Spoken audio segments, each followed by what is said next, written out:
Good morning students. How are you all? I hope you all are fine. I wish you a very warm morning. I am Miss Gurmeet Kaur, your social science teacher. So let us start a social science session. We were discussing chapter 13 Harsha, Vardhan and his times, and now we will continue with the topic Harsha's assemblies. So please come on page number 90 students. Let us discuss the topic Harsha's assemblies. Now first of all the assemblies of Harsha'S. Okay, let us have a discussion. Yun Sang has given a vivid description of Harsha'S assembly. I told you in the previous class students about Yun Sang. He was a Chinese traveler, so Chinese pilgrim or traveler. Yun Sang has given a lot of description about Harsha'S assemblies. How Harsha'S assemblies were there, how the meetings were there, how the get-togethers were there. He has given a lot of information about that. He had called a special assembly of the Buddhist monks also. He used to have a special meeting or assembly of the Buddhist monks also. Monks, you know students? Monks and nuns. Monks and nuns, that I think you should be very well aware of. They are basically under the Buddhist religion also. It is basically referred for the male members and referred for the female members. That female member, monks, male members who leave all the worldly affairs and want to have a connection with the God, want to have a meditation, want to achieve salvation. They go and have their own different shelter, that is monastery. So they are the monks and nuns. So Yun Sang has given a lot of description about Harsha's assembly. He also told a special assembly of Buddhist monks was organized at that time.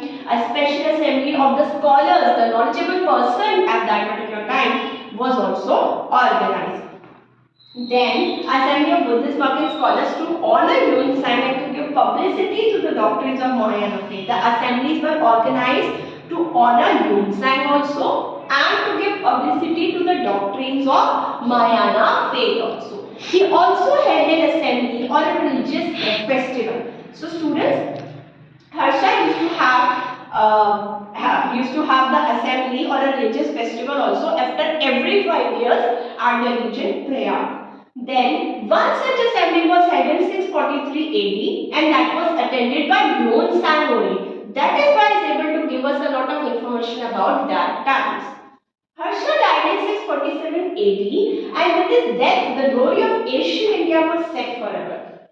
He is considered to be a very powerful ruler, intelligent ruler, knowledgeable ruler, patron of learning, patron of literature. So he was considered as a very important ruler of the Asian India. He was like a glory of Asian India. Now we have a discussion about Nalanda University. Let us have a discussion, students, about the Nalanda University. Let us have the discussion. Nalanda University is in Bihar, was the most renowned university during Harsha's reign. During Harsha's rule, Nalanda University in Bihar was the most renowned, famous, popular university. Though this university was established in the Gupta period, this university had its foundation in the Gupta Empire, in the Gupta dynasty time.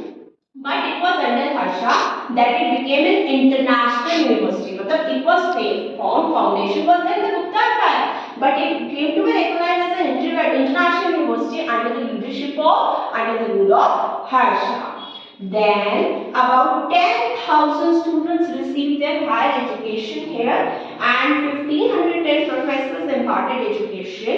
It had 6-story building. It had a very good infrastructure, students. It had several colleges also. It had great libraries also. The condition for admission was very hard. Like today colleges and today universities, the admission process is very difficult now, students, very hard. So like that at that point of time also, the admission process in this university was very hard and was very strict. No fees were charged from the student. Fees was not charged from the student. They were also given free boarding and lodging. Free boarding and lodging facility was also made available for the students. Besides the Brahmanical and Buddhist literature, grammar, logic, philosophy, medicine, astronomy, metaphysics, etc. All these were the main subjects in the university, students. I repeat the subject. Buddhist literature, grammar, logic, philosophy, medicine, astronomy, astronomy, metaphysics.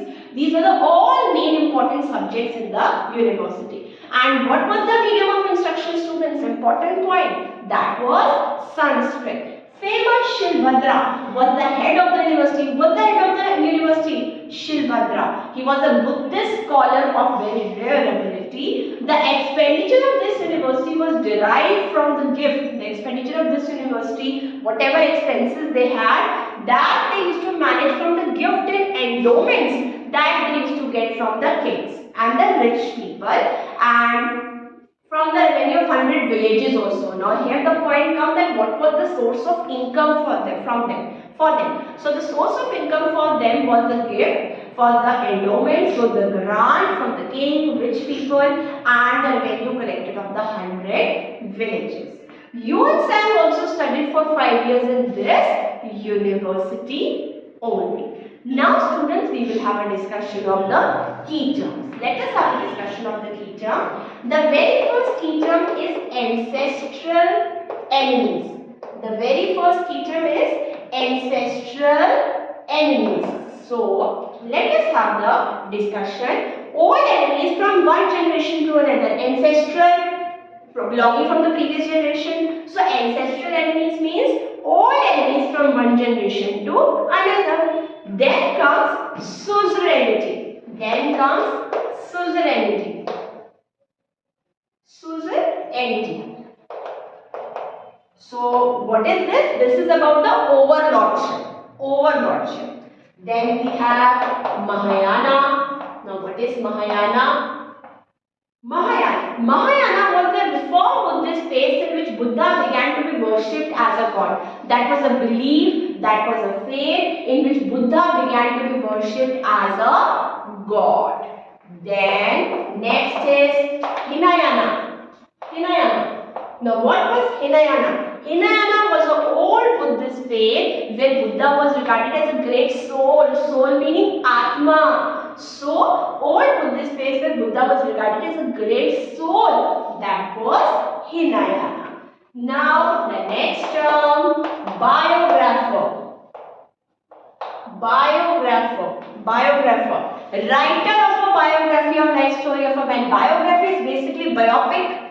It is a story about a particular personality, the journey he had in his life or she had in his life. So, biographer is the writer of that biography. The next is Siyuki. What is the Siyuki? Siyuki is the Chinese expression which means records of the Western world. Then we have the next term, Chunam. That basically means line. And the last term, endowments. Now what is endowments?